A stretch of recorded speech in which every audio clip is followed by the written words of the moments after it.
একাদশ শ্রেণীতে পড়তে তাহলে তোমার জন্য এই ভিডিওটি খুবই গুরুত্বপূর্ণ হতে যাচ্ছে। তাই এই ভিডিওটি লাইক, শেয়ার এবং সাবস্ক্রাইব করে তোমার বন্ধু-বান্ধবদের অবশ্যই জানিয়ে দাও। প্রথম নিয়ম প্রয়োগ করে cos x এর অন্তর্কলজ নির্ণয় করো। কেমন? তাহলে যেটা অন্তর্কলজ নির্ণয় করতে হবে আমরা 10 নম্বরটা করতেছি। কেমন? যেটা অন্তর্কলজ নির্ণয় করতে হবে সেটাই কি করতে হবে? এখানে f of x লিখতে হবে। কার অন্তর্কলজ নির্ণয় করা দরকার? এখানে cos x। cos x f dash of x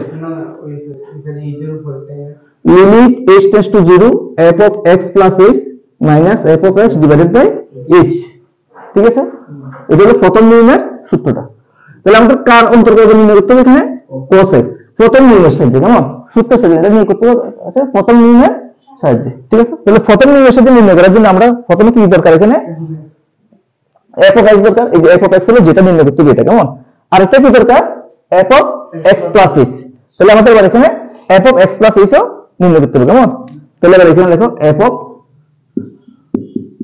x plus h। দেখো এখানে x, এখানে x আছে, এখানে x এর জায়গায় আমরা কি লিখছি? x plus h।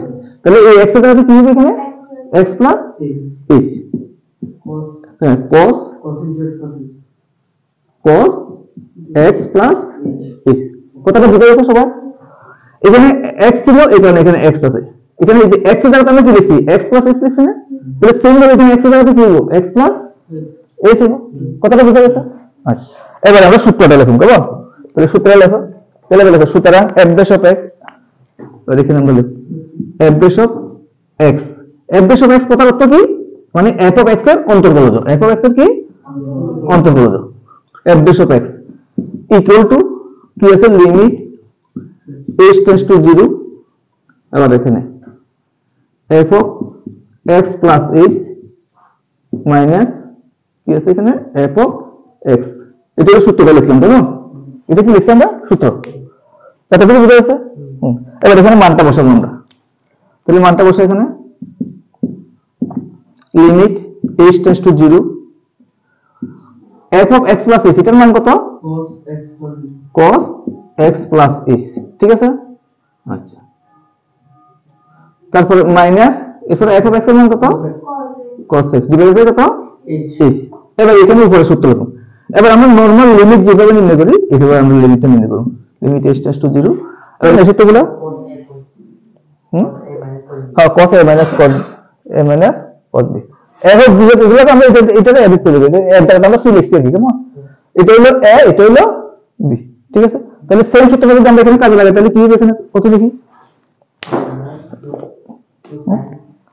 তাহলে minus 2 sin c plus b by 2। c মানে কোনটা? এটা। কেমন? x plus h plus x। ঠিক আছে, তাহলে এখানে লিখবো হলো কত? x plus h plus x by কত? 2। এরপর কি আছে? sin c minus b, তার মানে কত আছে এখানে? x plus h minus x by কত? 2। নিচে কত আছে? h। এতটুকু বুঝা গেছে? জাস্ট এই সূত্রটা কাজে লাগালে আমাদের এখানে। কেমন? এবার এখানে লিমিট h tends to 0। তাহলে এবার এখানে কত হয়? Minus 2 sin 2x plus h by কত? 2। আর এদিকে কত আছে? sin h by 2। এই যে x এ কাটা যায়। কেমন? নিচে কত আছে? h। এতটুকু বুঝা গেছে তো? কার কোনো প্রবলেম আছে নাকি? না। আচ্ছা, তাহলে এবার এখানে লেখো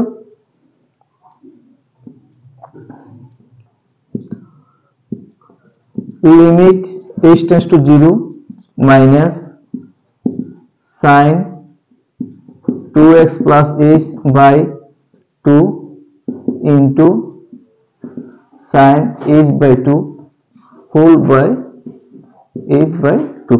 এই যে 2 আছে না, এই 2টাকে কি বললাম আমরা? এই h এর নিচে লিখলাম। এই লেখাটা বুঝা গেছে? দেখো এই যে এখানে h টাকে কোন লিখলাম? এটা লিখলাম। কেমন? এটা আলাদা করছি, এই পার্টটাকে আলাদা করলাম। কেমন? এখানে এই যে 2টা আছে, এর নিচে 2টা উপর গুণ করলে কত? উপরে দেব। এখানে কেন লিখছি? ওই এখানে h by 2 আছে না, ওটার সঙ্গে মিলিয়ে লিখছি। কথাটা বুঝা গেল? ওটার সঙ্গে আমরা মিলিয়ে লিখলাম। এতটুকু বুঝা গেছে? আচ্ছা, তাহলে এবার এটার মান কত?